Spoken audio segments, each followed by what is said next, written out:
hommage à l'armée révolutionnaire congolaise pour le sacrifice et le professionnalisme dont elle fait preuve. Votre engagement sans faille et votre détermination inébranlable face à l'adversité constituent un rempart pour le peuple congolais. Mes remerciements s'adressent aux cadres politiques de l'AFC M23 qui, par leur travail acharné avec détermination, portent avec courage le destin de notre pays. En cette fin d'année, nos pensées vont également à nos compatriotes réfugiés depuis des décennies à travers la région. Pour ceux qui ont traversé récemment et bloqué au Burundi contre leur volonté, nous en appelons à la communauté internationale et au gouvernement burundais à faciliter leur retour volontaire dans le respect des épreuves des principes humanitaires.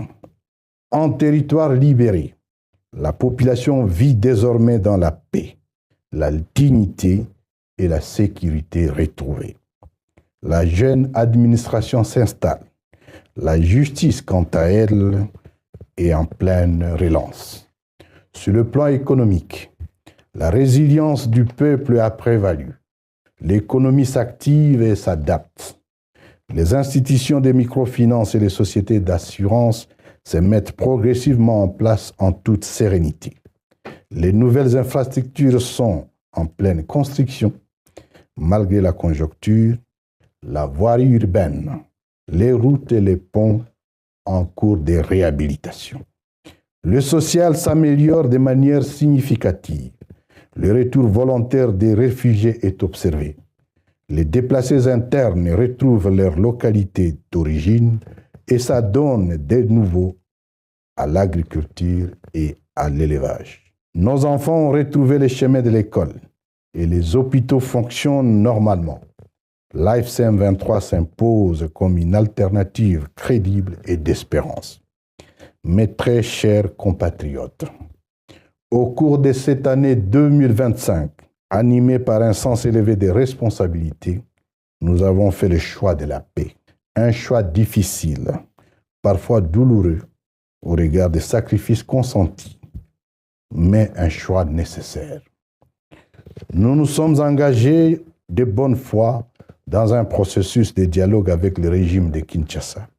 Cet engagement a abouti à plusieurs signatures en 2025, d'un communiqué conjoint en avril, d'une déclaration de principes en juillet, d'un mécanisme pour la libération des prisonniers en septembre, d'un mécanisme de surveillance et de vérification du cessez-le-feu en octobre et d'un accord cadre en novembre. Mais hélas, cet espoir a été odieusement trahi. Très vite, le régime de Kinshasa s'est révélé dans ce qu'il a toujours été. Le non-respect des engagements pris, encore moins de la parole donnée. Un régime basé sur le mensonge et les fausses promesses. À ce jour, pas un seul prisonnier n'a été libéré en violation flagrante des engagements signés. Bien plus, le cessez-le-feu est méthodiquement saboté par des violations répétées et systématiques, transformant progressivement une trêve fragile en une guerre ouverte, généralisée nous imposée. Cette guerre s'est abattue avec une brutalité aveugle sur les populations civiles, victimes de bombardements indiscriminés, en violation du droit international humanitaire. Ainsi, le régime de Kinshasa a démontré que l'accord n'était pour lui qu'un écran de fumée, un simple repli tactique pour se réarmer et se réorganiser. À titre illustratif, la médiation qatari a récemment organisé 2 réunions d'évaluation du cessez-le-feu auxquelles a pris part l'AFC M23, afin d'envisager des mesures efficaces susceptibles de garantir le respect strict de la cessation des hostilités. Le régime de Kinshasa a délibérément boycotté ces rencontres, rejetant tout et optant pour une solution militaire. L'AFC M23 renouvelle solennellement sa pleine confiance à la médiation qatari, convaincu que seule une approche politique permettra de résoudre les causes profondes du conflit. Plus grave encore, le discours de haine est devenu désormais une doctrine d'État. Il n'est plus marginal ni souterrain. Il est assumé, porté et relayé par le plus haut responsable politique et militaire du régime. Des spots d'incitation à la haine ethnique, à la discrimination, diffusés sur la chaîne publique nationale, préparent méthodiquement les esprits à l'irréparable. La cible est clairement identifiée. Ce sont nos compatriotes d'expression Kinyarwanda, et plus particulièrement les Tutsis. Elle s'est étendue aux Congolais d'expression swahiliphone. Ces compatriotes qualifiés d'ennemis de l'intérieur à raison de leur faciès, de leur langue et de leur ethnie, ont été sauvagement massacrés, parfois même cannibalisés, sous les regards indifférents, voire complices d'une communauté nationale et internationale muette. Cette dérive est particulièrement visible au sein de l'armée, où une purge ethno-tribale est en cours, détruisant ce qui restait de cohésion nationale et transformant l'outil de défense en un instrument de suspicion et d'exclusion. Le nombre d'officiers arrêtés arbitrairement ou assassinés, celui d'exilés politiques, sans compter ses compatriotes obligés de vivre dans la clandestinité, a atteint une proportion choquante et dramatique. Le régime de Kinshasa s'est imposé comme le plus grand diviseur commun. Au lieu de rassembler, il a clivé. Au lieu de protéger, il a abandonné. Au lieu d'unir, il a inoculé le venin de la division entre Congolais. Plutôt que de construire l'armée, il la méprise, allant jusqu'à la qualifier d'une armée de clochards. Cette faillite morale et politique explique les rejets profonds et le dégoût populaire exprimés par des marches gigantesques sur l'ensemble du territoire libéré. De Bunagana à Uvira, en passant par Rutshuru, Kiwanja, Kanyabayonga, Kirumba, Kichanga, Masisi, Rubaya, Rubari, Rugari, Sake, Kibumba, Goma, Minova, Kalehe, Nyabibwe, Kavumu, Bukavu, Kamanyola, Luvungi, Sangue et autres. À l'issue de ces marches, la sentence du peuple est sans appel.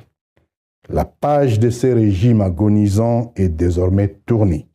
Le peuple assume sa révolution.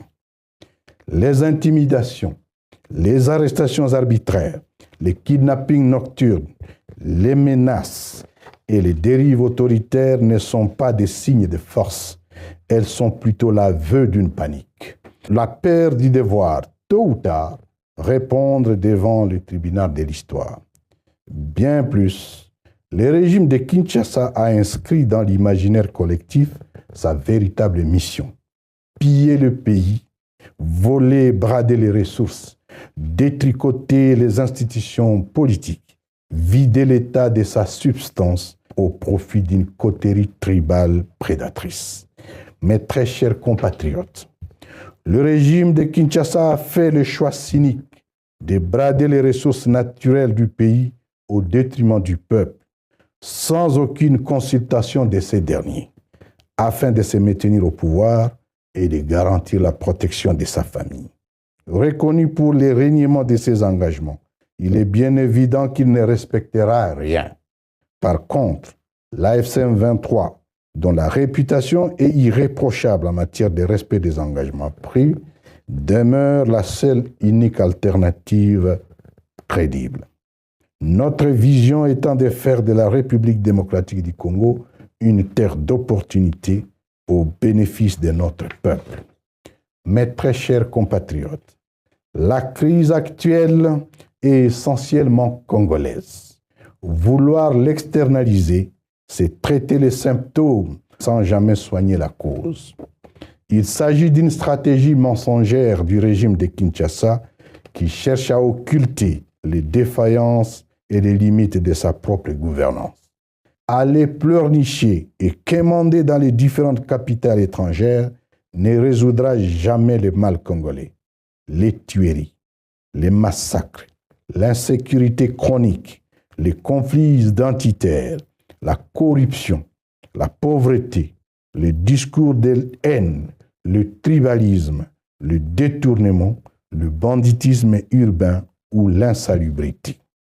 Nous voulons la paix, une paix vraie, juste et durable, mais une paix fondée sur la vérité, la responsabilité et la fin définitive de l'impunité. Notre lutte n'est pas le fait d'une vengeance, mais plutôt une responsabilité assumée. Voilà pourquoi nous demandons aux Congolais de rester unis. La légitimité et la cohésion nationale se bâtissent par le vivre ensemble, la solidarité nationale, la non-discrimination, la persévérance et l'autorité d'un peuple qui refuse l'humiliation tout en choisissant l'ordre plutôt que le désordre. Le temps des manipulations, des mensonges et de fausses promesses est révolu. Désormais, le peuple congolais est debout, engagé et déterminé. 2026 sera une année de la consolidation de notre lutte pour la liberté, la justice, la paix et la refondation de l'État. Recevez mes vœux le meilleur du nouvel an pour un Congo uni, digne et prospère. Que Dieu bénisse la République démocratique du Congo. Je vous remercie.